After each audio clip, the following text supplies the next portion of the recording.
Hello guys, Assalamu alaikum and welcome to my channel. I hope you are well by grace of Almighty Allah. I am also fine.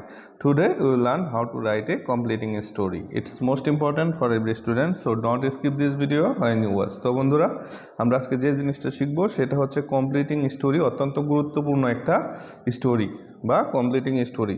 তো আমরা completing স্টোরির মধ্যে যে জিনিসটা হয় পরীক্ষায় এক্সাম কোশ্চেনের মধ্যে আপনাদের দুই একটা লাইন বা এক লাইন দুই লাইন থাকবে, তারপর কিন্তু এটা দেখে আপনাদের পুরো স্টোরিটা কমপ্লিট করতে হবে। তো আমরা প্রথম থেকে স্টোরিটা শেষ পর্যন্ত কমপ্লিট করব।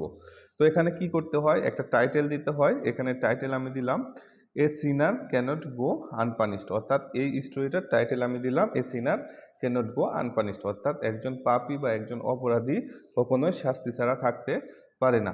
Mister Rahman is a custom officer. Mister Rahman হচ্ছে একজন কি রাজস্ব কর্মকর্তা বা কাস্টমসের কর্মকর্তা। হি ওয়াজ ওয়ার্কিং এট দ্য হজরত শাহজালাল ইন্টারন্যাশনাল এয়ারপোর্ট। তাহলে সে কাজ করতেছিল কি হজরত শাহজালাল আন্তর্জাতিক বিমানবন্দরে। ওয়ান নাইট, এক রাতে, হি ওয়াজ অন ডিউটি, সে ছিল ডিউটিরত অবস্থায়। অন ডিউটি মানে হচ্ছে ডিউটিরত অবস্থায় বা সে ডিউটিতে ছিল। A flight arrived from Bangkok, একটা ব্যাংকক থেকে একটা ফ্লাইট কি করলো বা একটা বিমান পৌঁছালো।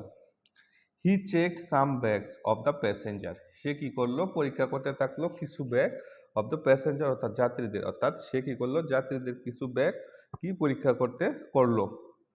And did not find anything, এবং সে কিছুই পেল না। ডেট ব্রোক দ্য রুলস, আইন ভঙ্গ করে এরকম কিছুই পেল না। এখানে ব্রোক মানে হচ্ছে ভাঙ্গা, রুলস মানে হচ্ছে আইন।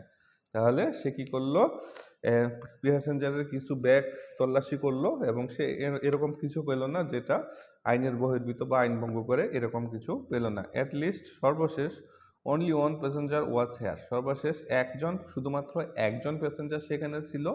When he checked his bag, যখন সে তার ব্যাগটা চেক করলো, he found a torch under the cloth, সে তার ব্যাগে ক্লোথের নিচে অর্থাৎ কাপড়ের নিচে একটা টর্চ দেখতে পেল।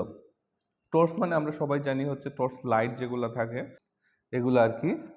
When he took it in his hand, যখন এটা তার হাতে নিল, দ্য প্যাসেঞ্জার ফিল্ড আনকমফোর্টেবল, তখন প্যাসেঞ্জার কি করলো অস্বস্তি। আনকমফোর্টেবল মানে হচ্ছে অস্বস্তি, ফিল্ড মানে অনুভব করা, তাহলে হচ্ছে প্যাসেঞ্জার তখন অস্বস্তি অনুভব করলো। দিস মেড হিজ সাসপিসিয়াস, অর্থাৎ দিস মেড হিজ সাসপিসিয়াস, এটা তাকে সন্দেহ তৈরি করলো বা এতে তার সন্দেহ হলো, অর্থাৎ কাস্টম অফিসারের এতে সন্দেহ হলো। He unscrewed the bottom of the torch, সে কি করলো আনস্ক্রুড করলো, স্ক্রুটা খুললো, অফ দ্য বাটন অর্থাৎ নিচের স্ক্রুটা খুললো, অর্থাৎ সেই টর্চের নিচের স্ক্রুটা খুললো। And found some gold bars, এবং সেখানে থেকে কিছু সে সোনার বার, গোল্ড বার অর্থাৎ সোনার বার পেল। ইন ইট, এটা থেকে সে যখন এটা তার সেই লাইটটা বা সেই টর্চটার পিছনের স্ক্রুটা খুললো এবং সে এখানে কিছু সোনার বার দেখতে পেলো, এর মধ্যে কিছু সোনার বার দেখতে পেলো। At that time the passenger was trembling, trembling মানে হচ্ছে কাঁপুনি দেওয়া বা ঝাঁকুনি দেওয়া বা কাঁপাকাঁপি করা। তাহলে কি হচ্ছে অ্যাট দ্যাট টাইম, ওই সময়, দ্য প্যাসেঞ্জার অর্থাৎ সেই যাত্রী ওয়াজ ট্রিম্বলিং, অর্থাৎ সেই সময় যাত্রীটা কাঁপতেছিল। Mister Rahman handed the passenger to the police, তখন কি করলো মিস্টার রহমান এই হ্যান্ডেড করলো বা হ্যান্ড ওভার করলো, হস্তান্তর করলো। হ্যান্ডেড মানে হচ্ছে হস্তান্তর করা, হস্তান্তর করলো দ্য প্যাসেঞ্জার অর্থাৎ সেই যাত্রীকে টু দ্য পুলিশ, পুলিশের কাছে। তাহলে তখন কি করলো মিস্টার রহমান এই প্যাসেঞ্জার বা এই যাত্রীকে পুলিশের কাছে হস্তান্তর করলো। যদি ভিডিওটা ভালো লাগে অবশ্যই লাইক দিবেন, কমেন্ট করবেন, শেয়ার করবেন, আমি উত্তর দেওয়ার চেষ্টা করব। ভালো থাকবেন, সুস্থ থাকবেন, আল্লাহ হাফেজ, আসসালামু আলাইকুম ওয়া রাহমাতুল্লাহ।